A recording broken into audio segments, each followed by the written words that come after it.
ब्रह्मकुमारीज या संस्थेच्या एकता आणि विश्वासातून महाराष्ट्राचा सुवर्णकाळ या राज्यव्यापी अभियानाचा राष्ट्रपती द्रौपदी मुर्मू यांच्या उपस्थितीत आज शुभारंभ झाला. नागपुरातल्या जामठा येथील ब्रह्मकुमारीज विश्वशांती सरोवर इथं हा भव्य सोहळा पार पडला. महाराष्ट्राच्या सर्वांगीण विकासात आध्यात्मिक चेतना, सामाजिक समरसता आणि सकारात्मक विचाराला अनन्यसाधारण महत्त्व आहे. हीच बाब लक्षात घेता समाजात एकमेकांप्रती विश्वास, सौहार्दता, एकता आणि मानवतेच्या मूल्यांची जपवणूक अधिक वृद्धिंगत व्हावी यासाठी ब्रह्मकुमारीजनं राज्यव्यापी अभियानाला सुरुवात केली आहे. याच अभियानाचं उद्घाटन देशाच्या महामहिम राष्ट्रपती द्रौपदी मुर्मू यांनी केलं. जामठातील ब्रह्मकुमारीज विश्वशांती सरोवर इथं या समारंभाला महाराष्ट्राचे राज्यपाल आचार्य देवव्रत, महसूल मंत्री तथा पालकमंत्री चंद्रशेखर बावनकुळे, राजयोगिनी बी.के. चंद्रिका दिदी, नागपूर प्रमुख राजयोगिनी बी.के. रजनी दिदी यांची देखील उपस्थिती होती. या मोहिमेसाठी ब्रह्मकुमारीज मार्फत 8 सिद्धांत निश्चित करण्यात आले आहेत. यात व्यसनमुक्ती, समाजाची निर्मिती, शाश्वत जीवन पद्धती, स्वच्छता व नागरिक म्हणून प्रत्येक व्यक्तीत कर्तव्याचं भान, मानवतेसाठी कर्तव्य तत्परता, मूल्य आधारित शिक्षण, निर्मळ व संयमी जीवन, योगा, हरित व शाश्वत महाराष्ट्र, सुसंवादातून आनंदी जीवन यावर भर देण्यात आला आहे. या सिद्धांतातूनच महाराष्ट्रात स्वर्णिम युगाचा प्रत्यय अधिक बळकट होईल असं ब्रह्मकुमारीज यांनी नमूद केलं आहे.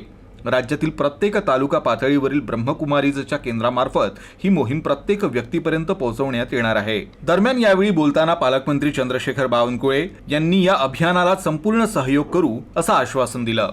जिस काल में हम जा रहे हैं ये तो एडवांस टेक्नोलॉजी का 2021 की विकसित सदी है.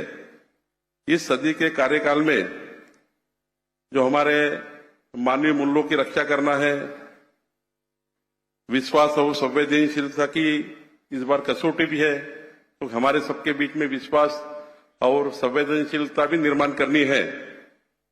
ऐसा ये काल है जो तंत्रज्ञान का है, प्रगति का है, आर्थिक मजबूती का भी है.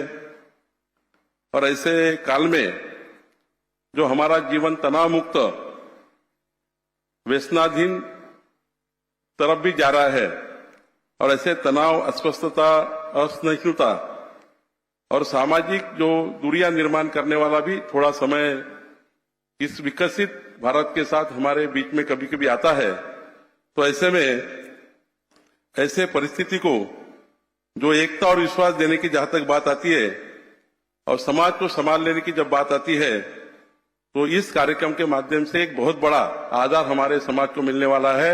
ऐसा कार्यक्रम आज ब्रह्मकुमारी विश्वविद्यालय के माध्यम से होने जा रहा है. तर राज्यपाल आचार्य देवव्रत यांनी देखील आपल्या संबोधनात या अभियानाला शुभेच्छा दिल्या.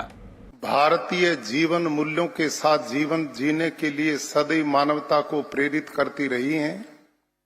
चाहे आध्यात्मिक क्षेत्र हो, चाहे सामाजिक क्षेत्र हो, सभी क्षेत्रों में इस संगठन का बहुत बड़ा योगदान रहता है. इसके लिए आप सबको मैं बहुत बहुत साधुवाद और बधाई देता हूं. आज आपका ये विषय समाज से जुड़ा हुआ एक विषय है जिसकी बहुत बड़ी आवश्यकता है. दुनिया में एक बहुत बड़े चिंतक हुए हैं जिसका नाम था बर्ट्रैंड रसल. उन्होंने लिखा है कि जब तक दुनिया में एकता पैदा नहीं होगी, शांति हो ही नहीं सकती. शांति का सबसे बड़ा मूल मंत्र है एकता होना. और एकता जब पैदा होती जब आपस में विश्वास होता है. भारत में ऋषियों ने 4 आश्रमों की व्यवस्था की है: ब्रह्मचर्याश्रम, गृहस्थाश्रम, वानप्रस्थ और संन्यास. इनमें श्रेष्ठ और ज्येष्ठ आश्रम गृहस्थ को माना गया है. तर देशाच्या राष्ट्रपती द्रौपदी मुर्मू यांनी देखील या अभियानाचं कौतुक करत या अभियानासाठी शुभेच्छा दिल्या. महाराष्ट्र पूरे देश की प्रगति को शक्ति देता रहा.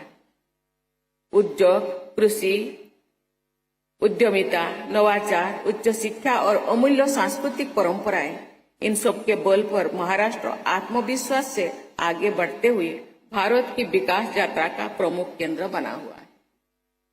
हमारा लक्ष्य ऐसे समग्र विकास की ओर बढ़ना है जिसका लाभ हर नागरिक तक पहुंचे.